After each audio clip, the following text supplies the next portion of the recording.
On se retrouve sur VS Code, mais vous pouvez faire ça avec n'importe quel éditeur. On va regarder ensemble des raccourcis avec Emmet. Alors, n'importe quel éditeur, oui, mais c'est installé de base sur VS Code. Voilà, c'est tellement efficace que ça a été installé de base.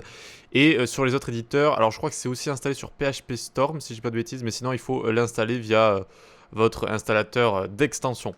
Donc, qu'est-ce que ça fait Emmet? C'est tout simplement des raccourcis que vous allez pouvoir avoir en HTML, en CSS, et vous allez pouvoir aussi configurer tout ça. Donc, ensemble, aujourd'hui, on va voir une dizaine de raccourcis qui sont très efficaces. Celui que j'utilise tout le temps en début de vidéo, c'est le point d'exclamation, entrée ou tab. Donc, vous appuyez sur entrée ou sur tab pour déclencher le raccourci, et ça vous écrit un doctype complet comme ça, avec les balises méta ici, avec un attribut directement, title et compagnie. Donc c'est très efficace plutôt que de l'écrire à la main, quoi, tout simplement. Vous avez aussi link ici, si vous avez envie de linker directement style sheet comme ça et vous n'avez plus qu'à écrire style CSS ou quoi que ce soit. Ok?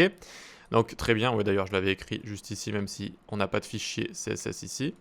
Voilà, donc ça c'est le doctype, hein, c'est juste le point d'exclamation comme ça. Et ensuite, là où c'est le plus utilisé, Emmet, alors je vais agrandir tout ça. Le raccourci le plus utilisé, eh bien, c'est la création de classe. Alors, soit avec div.maclass, comme ça, par exemple. Hop, et on appuie sur Entrée ou sur Tab. Soit directement, on a juste à faire point, comme ça. Et ça va fonctionner avec ma classe, comme ça, directement. Ok, donc juste un point directement. On peut également faire les ID de la même manière. Donc, c'est avec un hashtag cette fois. On peut également mélanger les deux.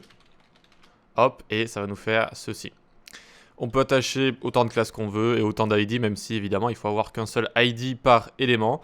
Et donc ma classe, C1, C2, C3, tac, et ça nous fait ceci. Voilà, donc très très efficace le point et l'hashtag pour l'ID. On peut faire autant de classes qu'on veut. Le générateur de lorem ipsum, lui aussi j'utilise beaucoup. Dès que vous avez envie de mettre du texte pour voir ce que ça va donner rapidement, par exemple lorem 50, pof, ça vous donne 50 mots du lorem ipsum. Si vous mettez juste lorem, je crois, ça vous met 30 mots, une trentaine de mots comme ça. Et puis vous pouvez aller jusqu'à 500 mots, etc. etc. Voilà, c'est vraiment très très efficace. Donc on va rester, hop, lorem 25 comme ça. Ensuite, vous pouvez écrire tous les éléments HTML plus rapidement, du genre div, comme ça, vous appuyez sur entrée ou sur tab, du genre p, du genre absolument tout en fait. Input, comme ça, tac, ça vous écrit même avec l'attribut de base le plus utilisé. Et voilà, donc c'est très très efficace. Vous avez quelques raccourcis, par exemple footer, vous pouvez écrire ftr comme ça. Header HDR, hop, block quote BQ et BTN pour évidemment button comme ça. Voilà, donc très efficace là aussi, même si j'utilise pas trop ces raccourcis là. On y va pour des compositions un petit peu plus complexes. On va découvrir le signe supérieur comme ça, donc ulli.item x6 par exemple, tac, et ça vous écrit une liste avec 6 li à l'intérieur qui auront la classe item. D'accord, donc une liste, puis à l'intérieur on descend d'un niveau. Il y aura DLI qui auront la classe item et on fait tout ça x6. Voilà. Ça vous permet d'écrire ce genre de choses. Vous pouvez faire la même chose avec OL, enfin avec tout ce que vous voulez. Oups. Ah oui, donc quand vous revenez sur un raccourci, comme ça, il faut retourner à la fin, réécrire le dernier chiffre ou la dernière lettre et hop, appuyer sur entrée ou sur tab comme ça. Ok? Donc ça vous donne la même chose juste ici. Parfait. Ensuite, liste, j'ai écrit quoi avec index sur les items. Donc oui, ça c'est très intéressant également. Je vous le copie, je vous le colle là. Et encore une fois, il faut appuyer sur entrée ou il faut réécrire le dernier chiffre ou la dernière lettre ici pour le faire fonctionner. Si vous copiez-collez d'ailleurs.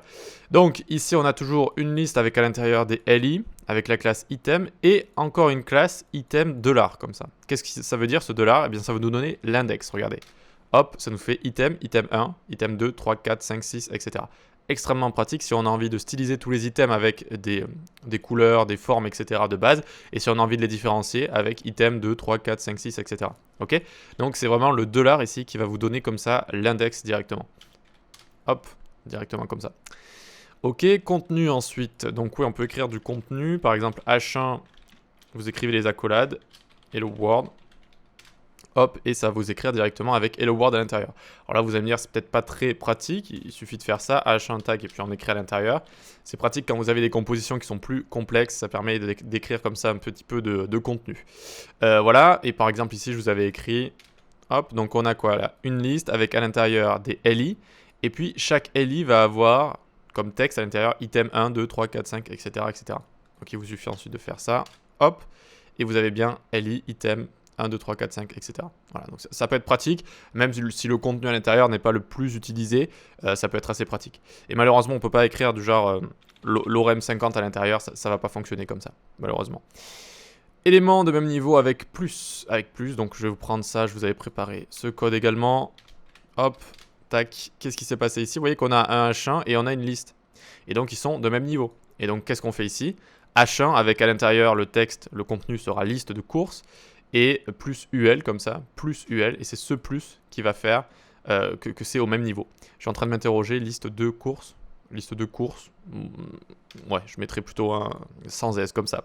Bref, le même niveau, c'est juste plus comme ça, et donc ça va les créer au même niveau, c'est assez pratique. Voilà.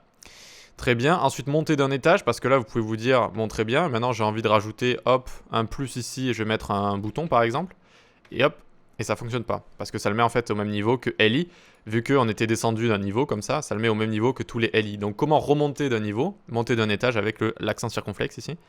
Donc par exemple, je vous prends le code que j'ai fait là. On a un H1, dedans il y a écrit liste de courses. Au même niveau, on va avoir un UL. À l'intérieur, donc on descend d'un étage. Dans ce UL, il y aura des LI avec la classe LI item.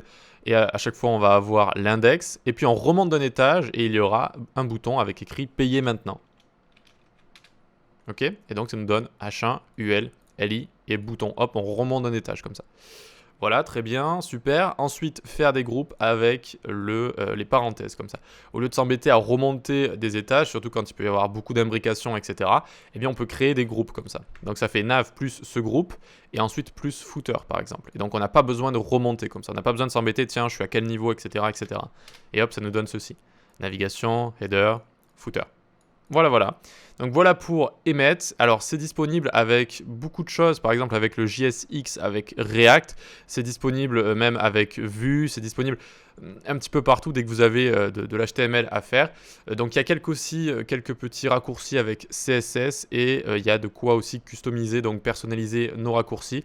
Peut-être que j'en ferai une autre vidéo. En tout cas, ça peut vous paraître un petit peu rien ce genre de raccourcis, ou au contraire vous pouvez être époustouflé devant tout ça, mais c'est vraiment efficace et ça vous permet vraiment de coder beaucoup plus vite, vraiment. Donc avec les raccourcis de base, juste les classes comme ça par exemple, ça vous pouvez l'utiliser tout le temps, et jusqu'à des compositions un petit peu plus complexes. Dès que vous avez une liste, ça permet vraiment d'aller très vite, et puis voilà, tout simplement. Allez, j'espère que ça vous a plu. Likez, partagez, venez sur Discord, la newsletter, suivez mes cours sur les plateformes d'e-learning. Il y a une promo en ce moment sur l'école du web. Et on se dit à la prochaine. Ciao.